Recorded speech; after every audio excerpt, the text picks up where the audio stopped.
my name is Beck, and you are Rabbi from another planet. Please like, share, and subscribe, and ring that little bell. Ring that little bell so you are notified when new videos drop. This is a review of Big Finish's Space 1999 Volume 1 box set. It's a little bit confusing because it's a second release. they did a little bit, there's something a little bit strange. They released the pilot on 2 discs.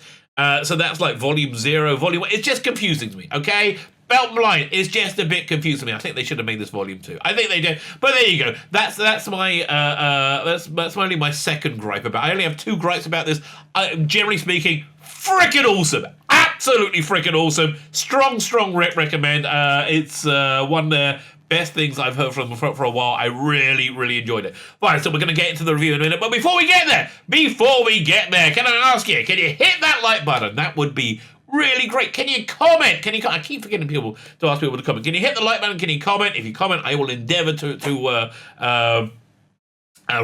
reply to your thoughts. Thank you very much. If you don't know what to comment, how about something like, "Oh, Rabbi, you look devilish and sexy today." Yeah, something along those lines. Because again, you'll be just telling the truth, and I appreciate people telling the truth. So like, comment, share me around, share these videos around. I've just survived another cancellation adventure, so if you can share, that'd be great. But mostly, if you can help the channel out by hitting the subscribe button, that'd be awesome. I'm trying to monetize the channel right now. The way I'm trying to monetize it is ta-da with this thing. The Rabbi from Another Planet's Comics Bonanza. 2 freaking awesome graphic novels of like the real big meaty ones as well. They're not your 50-page throwaway things. There's one's 100 pages, one's 220 pages. They're freaking awesome. You've heard me talk about them lots and lots. Go click the link. It's in the video. Go click the link. Check it out. You get these 2 books. You get 4 art cards. Oh, here, let me show you this other thing that we're probably adding into most of the package. Check out that print. I'm going to do that as an A3 poster. Isn't that freaking awesome? I absolutely love that. And here, there's a new For the Male Gaze card. I'm calling this one I'm Sensing Strong Emotions, Captain. Sensing Strong Emotions. So you get both graphic novels, and you get these. If you're new to this channel, if you're new, along with the graphic novels, you also get a series of art cards. I use the word art. It's a bit of a euphemism, right? They're based on my 12-year-old masturbatory fantasies, and I was on the money when I was 12. So we got Deanna Troy here. I'm Sensing Strong Emotions, Captain. We have Space 1999. You like Space 1999? You like this one? It's I can never remember the freaking character or actor's name. Okay, I can never remember. It's Sandra Baines, right? Sandra Baines, Space 1999.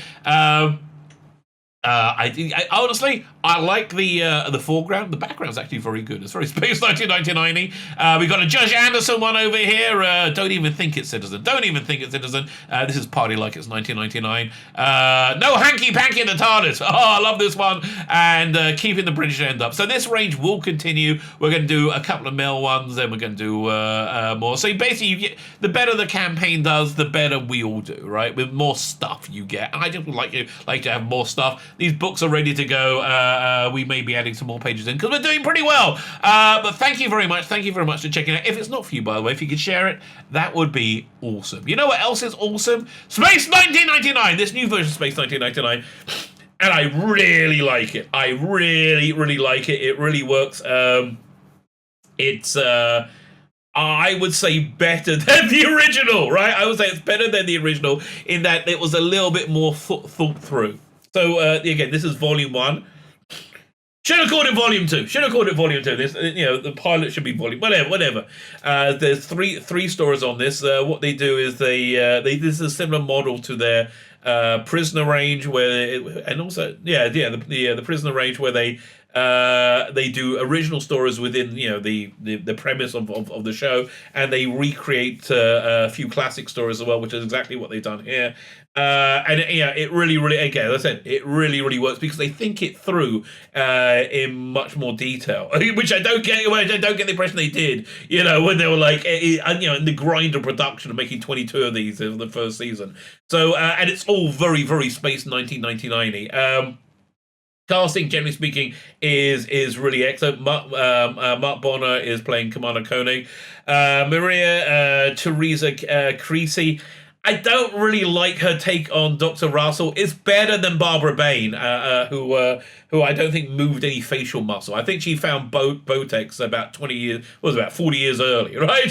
So she's better than Barbara Bain, okay? Who I just also, Barbara Bain, kind of hot in Space 1999, but also at the same time looked like your grandmother. And it was like very, very confusing. It was like Gillian Anderson in The Crown playing Margaret Thatcher, right? She looked like Margaret Thatcher, but she felt like Gillian Anderson. I was like, why am I turned on by Margaret Thatcher? It was very confusing. It was very confusing. So anyway, she's just a bit angry and like huffy, and she's like, she's a woman has had to survive in a male world, and no, I don't think it is. I think that's just not the impression I got, that there's anything other than a completely egalitarian view of the sexes in this universe. From what I heard of the episode, I think probably minimally 50% of the cast is women. It seems like a lot of the background characters are women, or the engineers. It's not like as weird as in Star Trek Discovery, where like everybody on the bridge is a woman or a very, very very effeminate. One of the two, okay? But so it seems I just don't really buy it. And her performance isn't great, but it's okay. It's okay. It's not that distracting.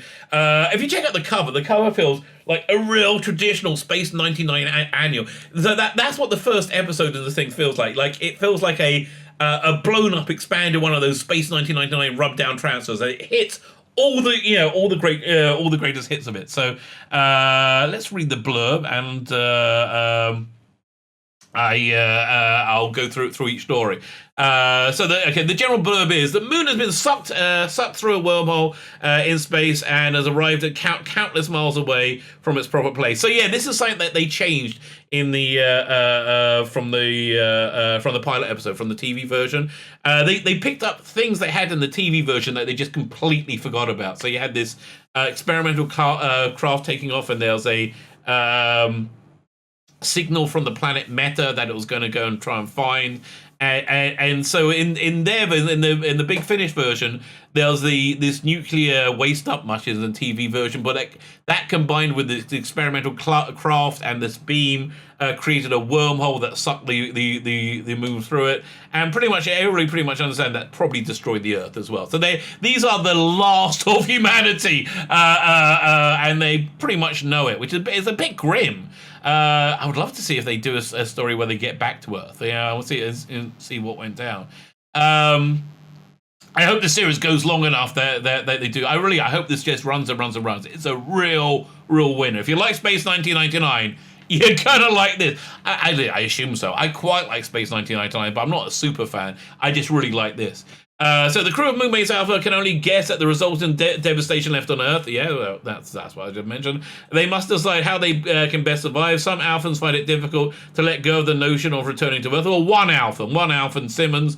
That was like a running plot through the TV series until they got rid of him in, like, was it episode 5 or whatever it was? Others are facing reality. They must find another home to ensure the survival of the human race. So there's about 300 of them left. Is that enough to repopulate an entire species from? I don't know. They can't survive on Alpha indefinitely. So fine, yeah, that's the essential premise.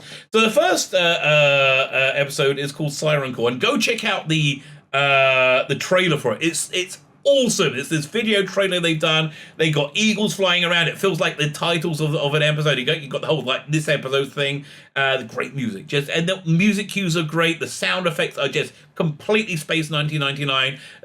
It's very, very, very immersively in there. So this is September 14th. This is the day after they've gone through the wormhole. And I'm not like, I don't have my knowledge of the original series at my fingertips.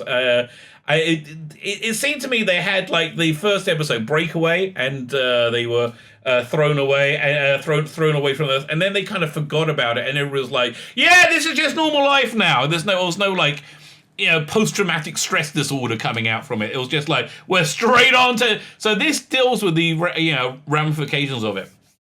So fine, the people on Moon Base Alpha are recovering from the shock of their base and their moon, having been blasted through a wormhole in space, but now it feels they are far from home with little hope of return. Ahead of them is the planet Meta, whose signal somehow caused a catastrophe. Could this be their new home, or does yet more dangers lie ahead? More dangers lie ahead, okay? More dangers lie ahead. So I think they talked about this in the pilot, in the Big Finish pilot, Breakaway. This is also a semi-sequel to UFO as well. They talk about like these other aliens buzzing Earth, and that comes much to the fore in this one. We do get like the whole UFO thing of resurrecting human cadavers to live in. This has a real good guest spot from Terry Malloy, who was who played Davros in the 80s. And he just feels like a very Space 1999-esque alien with this like this. You can really feel his armor, his alien-esque armor, and that's the other thing about this. You just feel the eagles flying through space or flying. It feels like you're there. It really does. It feels like you're watching Space 99, but it's all new. So and then they go down to the alien planet, and again, the alien planet is incredibly traditionally Space 1999. Do you remember that set of rub-down transfers where you had like the dome buildings? Well, they got something similar to that, and it just recalls it all perfectly. So this is written by Andrew Smith. Good writer, good solid writer. You could normally rely on him. Okay, I just wanted to add in, I forgot one thing, and this is my one real gripe about the entire box set. So at the beginning of this, they do a very Space 1990 thing. You have a married couple, and they go through some kind of thing that should tear them apart, right? In the episode, the married couple in this case is a same-sex couple. They're two women, and I have no problem with there being gay couples and there's LGBTQ plus couples. I do have a problem with there being absolutely zero heterosexual couples at all, ever, in any Big Finish production, ever. Like, what is the demographics they're working with? Like, what percentage of people are gay to straight? Is it, because right now, the representation is 100%. 100% gay, LGBTQ plus, right? It's 100%. And it's just a bit weird. It's a bit weird, and it's distracting. It takes you out of the drama because it's a bit silly. It's a bit silly.